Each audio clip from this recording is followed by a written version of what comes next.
ದಿನನಿತ್ಯದ ಬದುಕಿನ ಸಮಸ್ಯೆ ಸಂದೇಹಗಳಿಗೆ ಲೌಕಿಕ ಹಾಗೂ ಪಾರಮಾರ್ಥಿಕ ಸ್ತರಗಳಲ್ಲಿ ಉತ್ತರವನ್ನು ಕಂಡುಕೊಂಡು ಅರ್ಥಪೂರ್ಣ ಸಾರ್ಥಕ ಜೀವನ ನಡೆಸಲು ನಮಗೆ ಇರುವ ಒಂದು ದಾರಿದೀಪ ಡಿವಿಜಿಯವರ ಮಂಕುತಿಮ್ಮನ ಕಗ್ಗ. ಕನ್ನಡದ ಭಗವದ್ಗೀತೆ ಎಂದು ಪ್ರಸಿದ್ಧವಾದ ಈ ಜ್ಞಾನ ಭಂಡಾರದ ಅನಾವರಣವೇ ನಿತ್ಯದ ಬದುಕಿಗೆ ಕಗ್ಗದ ಬೆಳಕು. ತಪ್ಪದೇ ಕೇಳಿ, ಪ್ರತಿದಿನ ಬೆಳಗ್ಗೆ 7:15 ನಿಮ್ಮ ಜನಧ್ವನಿ ಬಾನುಲಿಯಲ್ಲಿ.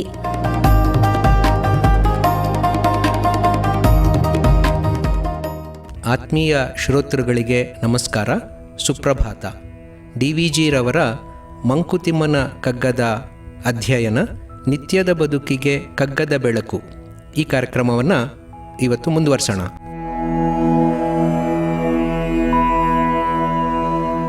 ಅರೆಗಣ್ಣು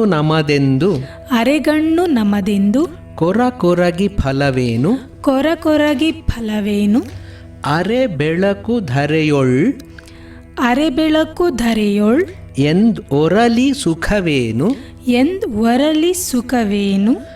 ಇರುವ ಕಣ್ ಇರುವ ಬೆಳಕಿನೊಳ್ ಆದಿನಿತ ನೋಡಿ ಪರಕಿಸಿದೊಡೆ ಅದು ಲಾಭ ಮಂಕುತಿಮ್ಮ.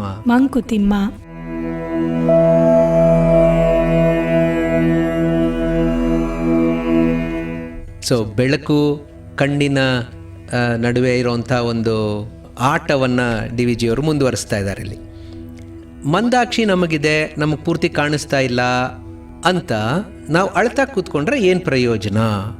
ಸಮಸ್ಯೆಗಳು ಎಷ್ಟೇ ಬಂದರೂ ಕೂಡ ಆ ಸಮಸ್ಯೆಗಳಿಗೆ ಬಗ್ಗದೆ, ಸಮಸ್ಯೆಗಳಿಗೆ ಸೋಲದೆ, ಸದಾಕಾಲ ಆಶಾದಾಯಕವಾದಂತಹ ಆಶಾಭಾವವನ್ನು ಮನಸ್ಸಿನಲ್ಲಿ ನಾವು ತುಂಬಿಕೊಂಡಿರಬೇಕು ಅನ್ನೋಂಥದ್ದು ಡಿ ವಿ ಜಿಯವರ ಕಗ್ಗದ ಅತ್ಯಂತ ಮುಖ್ಯವಾದಂಥ ಒಂದು ಸಂದೇಶ.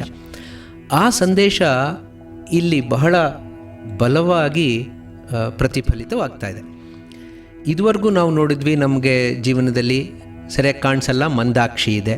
ಜೀವನದ ಪಥವನ್ನು ಬೆಳಗುವಂಥ ಬೆಳಕು ಸಾಕಷ್ಟು ನಮಗೆ ಸಿಗ್ತಾ ಇಲ್ಲ, ಅದು ಏರ್ಪೇರುಗಳಾಗ್ತಾ ಇರುತ್ತೆ, ನಮಗೆ ಕಾಣಿಸಲ್ಲ ಅಂತ. ಜೊತೆಗೆ ಯಾವುದೋ ಒಂದು ಪರದೆ ಇದೆ, ಆ ಪರದೆ ಹಿಂದೆ ಎಲ್ಲ ಜೀವನದ ರಹಸ್ಯ ಸೇರ್ಕೊಂಡ್ಬಿಟ್ಟಿದೆ, ಸೊ ಹಾಗಾಗಿ ನಮಗೆ ಗೊತ್ತಾಗ್ತಾ ಇಲ್ಲ. ಸೊ ಹೀಗೆ ಈ ನಕಾರಾತ್ಮಕವಾದಂಥ ವಿಚಾರಗಳು ತುಂಬಿದ್ರೂ ಕೂಡ ಅಯ್ಯೋ ಇದು ಸರಿ ಇಲ್ಲ ಅಂತ ಅಳ್ತಾ ಕೂತ್ಕೊಂಡಿದ್ರೆ ಅದೇನಾದರೂ ಸರಿ ಹೋಗುತ್ತಾ? ಅದೇನು ಸರಿ ಹೋಗಲ್ಲ. ಅದರ ಬದಲಿಗೆ ಅದನ್ನು ಬಿಟ್ಟು, ಅದನ್ನು ದಾಟಿ ನಾನು ಏನು ಇದೆಯೋ ಅದನ್ನು ನಾನು ಉಪಯೋಗಿಸ್ಕೊಳ್ತಾ ಮುಂದಕ್ಕೆ ಹೋಗ್ತೀನಿ ಅನ್ನೋಂಥ ಮಾನಸಿಕ ಧಾರ್ಷ್ಟ್ಯ ನಮಗೆ ಬೇಕಾಗತ್ತೆ. ಸೊ ಅದನ್ನು ಇಲ್ಲಿ ಡಿ ವಿ ಜಿಯವರು ಬಹಳ ಪ್ರಮುಖವಾಗಿ ಎತ್ತಿ ತೋರಿಸ್ತಾ ಹೇಳ್ತಾ ಇದ್ದಾರೆ. ಅರೆ ಕಣ್ಣು ನಮಗೆ ಅಂಥೇಳಿ ಕೊರಗ್ತಾ ಏನು ಪ್ರಯೋಜನ? ಸುಮ್ಮನೆ ಕೂತಿರ್ತೀವಿ, ನಾವೇನು ಮುಂದಕ್ಕೆ ಹೋಗೋಕ್ಕೆ ಸಾಧ್ಯ ಇಲ್ಲ. ಇಲ್ಲಿರೋಂಥ ಬೆಳಕು ಸಾಕಷ್ಟು ಇಲ್ವಲ್ಲಪ್ಪ ಅಂತ ನಾವು ಸುಮ್ಮನೆ ಕಂಪ್ಲೇಂಟ್ ಮಾಡ್ತಾ ಇದ್ದರೆ ಏನು ಪ್ರಯೋಜನ ಆಯಿತು? ಏನು ಪ್ರಯೋಜನ ಆಗಲ್ಲ. ನಮ್ಮಲ್ಲಿ ಹೆಚ್ಚಿನ ಸರ್ತಿ ನಾವು ಮಾಡೋವಂಥದ್ದು ಅದೇನೆ. ಅದು ಮಾಡೋದು ಸುಲಭ, ಆ ಥರ ಮಾಡೋವಂಥದ್ದು ಬಹಳ ಸುಲಭ. ಏನು, ಅಯ್ಯೋ ನನ್ನ ಕೈಲಾಗಲ್ಲ ಅಂಥೇಳಿ ಸುಮ್ಮನೆ ಕೂತ್ಕೊಂಡ್ಬಿಡೋದು, ಅಯ್ಯೋ ನನಗೆ ಕಾಣಿಸ್ತಾ ಇಲ್ಲ ಅಂತ ಸುಮ್ಮನೆ ಕೂತ್ಕೊಂಡ್ಬಿಡೋದು, ಅದು ಬಹಳ ಸುಲಭ. ಅದು ಆಂತರಿಕವಾಗಿ ನಮ್ಮ ಸಾಮರ್ಥ್ಯವನ್ನು ಗುರುತಿಸ್ಕೊಳ್ಳದೆ, ಅಥವಾ ಸಾಮರ್ಥ್ಯ ಇದ್ದರೂ ಕೂಡ ಸೋಮಾರಿತನದಿಂದಲೋ ಏನೋ ಒಂದು ಭಾವನೆಯಿಂದ ಮಾಡಬೇಕಾದಂಥ ಕೆಲಸದಿಂದ ನುಣಿಚಿಕೊಂಡು ತಪ್ಪಿಸ್ಕೊಂಡು ಹೋಗುವಂಥ ಒಂದು ಪ್ರವೃತ್ತಿ, ಇದನ್ನು ನಾವು ಬಹಳ ಸಾಮಾನ್ಯವಾಗಿ ಕಾಣ್ತೀವಿ. ಹಾಗೆ ಯಾವುದೋ ಒಂದು ಕೆಲಸ ಆಗ್ತಾ ಇಲ್ಲ ಅಂತಂದರೆ ಆಗದೇ ಇರೋದಕ್ಕೆ ಹೊರಗಿನ ಒಂದು ವಿಚಾರವೇ ಕಾರಣ ಅಂಥೇಳಿ ಇನ್ನೊಬ್ಬರ ಮೇಲೆ ಗೂಬೆ ಕೂರಿಸೋಂಥ ಒಂದು ಪ್ರಯತ್ನವೂ ಕೂಡ ನಾವು ಬಹಳ ಸುಲಭವಾಗಿ ಮಾಡಿಬಿಡ್ತೀವಿ. ಸೊ ಅದು ಯಾವ ಕಾರಣಕ್ಕೂ ಕೂಡ ಆಕ್ಷೇಪಣೀಯ, ಅದನ್ನು ಸರಿಯಾಗಿ ನಾವು ಮಾಡಬಾರ್ದು, ಆ ರೀತಿ ಮಾಡಬಾರ್ದು ಅಂತ ಹೇಳ್ತಾ ಡಿ ವಿ ಜಿಯವ್ರು ಹೇಳ್ತಾರೆ, ಇರೋ ಸಾಮರ್ಥ್ಯದ ಬಗ್ಗೆ ನೀನು ಯೋಚನೆ ಮಾಡಪ್ಪ ಅಂತ. ಇರೋ ಕಣ್ಣು ಮಂದಾಕ್ಷಿ ನಿಜ, ಆದರೆ ಮಂದವಾಗಾದರೂ ಕಾಣಿಸ್ತಾ ಇದೆಯಲ್ಲ, ಅದ್ರ ಬಗ್ಗೆ ಯೋಚನೆ ಮಾಡು ಅಂತ. ಸೊ ನಾವು ವಿಶೇಷವಾಗಿ ವಿಶೇಷ ಚೇತನರು ಯಾರಿರ್ತಾರೆ ಅವ್ರ ಜೊತೆ ಕೆಲಸ ಮಾಡುವಾಗ ಈ ಮನೋಭಾವವನ್ನು ನಾವು ಬಹಳ ಕಾಣ್ತೀವಿ. ಈಗ ಅಕಸ್ಮಾತ್ ಯಾರಿಗೋ ದೃಷ್ಟಿದೋಷ ಇದೆ ಅಂತ ಅಂದ್ಕೊಳ್ಳೋಣ. ಆವಾಗ ಏನಾಗುತ್ತೆ, ಅವರಿಗೂ ಕೂಡ ಏನನ್ಸುತ್ತೆ, ಅಯ್ಯೋ ನನಗೆ ಕಣ್ಣು ಕಾಣಿಸಲ್ಲ ಅಂತ. ಸುತ್ತಮುತ್ತ ಇದ್ದವ್ರಿಗೆಲ್ಲ ಏನನ್ಸುತ್ತೆ, ಓ ಇವನಿಗೆ ಕಣ್ಣು ಕಾಣಿಸಲ್ಲ.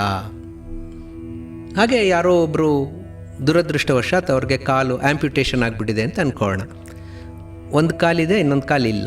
ಆವಾಗ ನಮ್ಗೆ ತಕ್ಷಣ ಕಾಣಿಸೋದೇನು, ಓಹ್ ಇವ್ರ ಕಾಲು ಇಲ್ಲ ಅಂತ. ಬಲಗಾಲು ಕಟ್ ಮಾಡಿಬಿಟ್ಟಿದ್ದೀವಿ ಅಂತಂದರೆ ಎಡಗಾಲು ಇದೆಯಲ್ಲ, ಇರೋಂಥ ಎಡಗಾಲಿನ ಕಡೆ ನಮ್ಮ ಗಮನ ಹೋಗಲ್ಲ. ಇಲ್ಲದೇ ಇರೋಂಥ ಬಲಗಾಲಿನ ಕಡೆ ನಾವು ಎತ್ತು ತೋರಿಸ್ತಾ ಓಹ್ ಇವನಿಗೆ ಕಾಲು ಇಲ್ಲ ಅಂತ ಮಾತಾಡ್ತೀವಿ. ಅದೇ ಮನೋಭಾವ ಆ ವ್ಯಕ್ತಿಯಲ್ಲೂ ಕೂಡ ಬಂದ್ಬಿಟ್ಟಿರುತ್ತೆ. ದುರದೃಷ್ಟವಶಾತ್ ಆ ಥರದ ಕೀಳರಿಮೆ ನಮ್ಮೆಲ್ಲರಲ್ಲೂ ಕೂಡ ಬಂದ್ಬಿಡುತ್ತೆ. ವಿಶೇಷವಾಗಿ ಯಾವುದೋ ಒಂದು ಇಲ್ಲ ಅನ್ನೋಂಥ ಭಾವನೆಯನ್ನೇ ನಮ್ಮ ಸಮಾಜ ಎತ್ತಿ ತೋರಿಸ್ತಾ ಇದ್ದರೆ, ಓ ನಿನಗದಿಲ್ಲ ನಿನಗದಿಲ್ಲ ಅಂತಲೇ ಹೇಳ್ತಾ ಇದ್ದರೆ, ಅವ್ರ ಮನಸ್ಸಿನಲ್ಲೂ ಅದೇ ಬೇರೂರು ಬಿಡುತ್ತೆ. ನನಗೆ ಕಣ್ಣು ಕಾಣಲ್ಲ, ನನಗೆ ಕಾಲು ಇಲ್ಲ, ನನಗೆ ಕಿವಿ ಕೇಳಲ್ಲ. ಸೊ ಹಾಗೆ ಈ ಡಿಸೆಬಿಲಿಟಿ ಅನ್ನೋಂಥ ಪದ ಇದೆಯಲ್ಲ, ಆ ಡಿಸೆಬಿಲಿಟಿ ಪದವನ್ನು ನಾನು ಯಾವಾಗಲೂ ಬಿಡಿಸಿ ಹೇಳ್ತೀನಿ, ಡಿಸ್ ಎಬಿಲಿಟಿ ಅಂತ. ನಮಗೆ ಯಾವಾಗಲೂ ಆ ಡಿಸ್ ಅನ್ನೋದು ಮಾತ್ರ ಕಾಣಿಸ್ತಾ ಇರುತ್ತೆ, ಎಬಿಲಿಟಿ ಅನ್ನೋದು ಕಣ್ಣಿಗೆ ಕಾಣೋದೇ ಇಲ್ಲ. ಅದು ದುರದೃಷ್ಟ. ಯಾಕೆಂದರೆ ಕಣ್ಣು ಸರಿಯಾಗಿ ಕಾಣಿಸದೇ ಇರೋವಂಥ ವ್ಯಕ್ತಿಯಲ್ಲಿ ಬೇರೆ ಅನೇಕ ಸಾಮರ್ಥ್ಯಗಳಿರುತ್ತೆ, ಎಬಿಲಿಟೀಸ್ ಇರುತ್ತೆ. ಆ ಎಬಿಲಿಟೀಸ್ನ ನಾವು ನೋಡೋಕ್ಕೆ ಹೋಗಲ್ಲ. ಸೊ ಏನು ಇದೆಯೋ ಅದರ ಕಡೆ ನಮ್ಮ ಗಮನ ಹೋಗಬೇಕು. ಏನು ಇಲ್ಲವೋ ಅದನ್ನೇ ಎತ್ತಿ ಹಿಡಿತಾ ಹೋದರೆ ಇರೋದೂ ಕೂಡ ಕೆಲಸ ಮಾಡದೇ ಇರೋವಂಥ ಪರಿಸ್ಥಿತಿಯನ್ನು ನಾವು ತಲುಪಿಬಿಡ್ತೀವಿ. ಸೊ ಹಾಗಾಗಿ ಇರುವ ಒಂದು ಸಾಮರ್ಥ್ಯಗಳನ್ನು ಚೆನ್ನಾಗಿ ಬಳಸುವಂಥದ್ದು ಬಹಳ ಬಹಳ ಮುಖ್ಯವಾಗುತ್ತೆ. ಅದು ಕ್ರಮೇಣ ನಾವು ನಮ್ಮ ಸಾಮರ್ಥ್ಯಗಳನ್ನು ಹೆಚ್ಚಿಸ್ಕೊಳ್ಳೋದಕ್ಕೂ ಕೂಡ ಸಾಧ್ಯ ಆಗುತ್ತೆ. ನಿಧಾನವಾಗಿ ಇರೋಂಥ ಸಾಮರ್ಥ್ಯದ ಕಡೆ ನಾವು ಗಮನ ಕೊಟ್ಟರೆ, ನನಗೆ ಎಷ್ಟು ಕಾಣಿಸುತ್ತೋ ಆ ದೃಷ್ಟಿಯನ್ನೇ ಬಳಸಿ ನಾನೇನೋ ಮಾಡ್ತೀನಿ ಅಂತ ಪ್ರಯತ್ನ ಪಟ್ಟರೆ, ಆಗ ನನ್ನ ಶರೀರದಲ್ಲಿರುವಂಥ ಬೇರೆ ಅವಯವಗಳ ಸಾಮರ್ಥ್ಯ ಈ ದೃಷ್ಟಿಯ ಒಂದು ಸಾಮರ್ಥ್ಯಕ್ಕೆ ಸೇರಿಕೊಳ್ಳುತ್ತೆ. ಈಗ ಉದಾಹರಣೆಗೆ ಕಣ್ಣಿನ ದೃಷ್ಟಿ ಕಡಿಮೆ ಇದೆ ಅಂತಂದರೆ, ಕಣ್ಣಿನಿಂದ ನಾನು ಏನು ತಿಳ್ಕೊಳ್ಬಹುದಾಗಿತ್ತೋ ಅದನ್ನು ಕೈಗಳು ನನಗೆ ತಿಳಿಸೋದಕ್ಕೆ ಪ್ರಯತ್ನ ಪಡ್ತವೆ. ಯಾಕೆ? ನಾನು ಅದನ್ನು ಮುಟ್ಟಿ ನೋಡಿ ಅರ್ಥ ಮಾಡ್ಕೊಳ್ಬಲ್ಲೆ.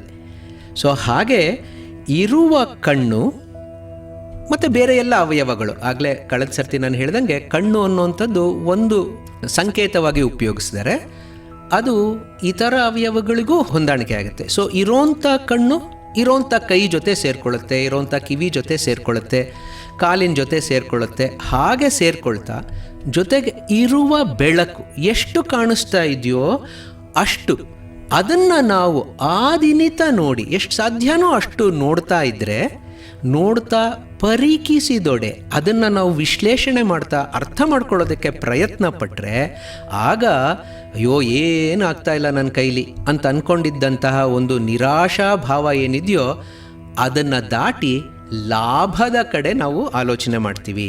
ನಾನು ಏನು ಇದರಿಂದ ಗಳಿಸಬಲ್ಲೆ ಅನ್ನೋದ್ರ ಕಡೆ ನಾನು ಯೋಚನೆ ಮಾಡ್ತೀನಿ. ಏನು ಕಳ್ಕೊಂಬಿಟ್ಟೆ ನಿಜ, ಕಳ್ಕೊಂಡಿದ್ದೀನಿ ನಿಜ, ಆದರೆ ಇರೋದನ್ನು ಬಳಸಿ ಹೇಗೆ ಬೆಳೆಯಬಲ್ಲೆ ಅನ್ನೋದನ್ನು ನಾವು ಆಲೋಚನೆ ಮಾಡೋದಕ್ಕೆ ಸಾಧ್ಯ ಅನ್ನೋಂಥ ಆಶಾಭಾವ ಪ್ರಬಲವಾಗಿ ಈ ಮುಕ್ತಕದಲ್ಲಿ ವ್ಯಕ್ತವಾಗಿದೆ.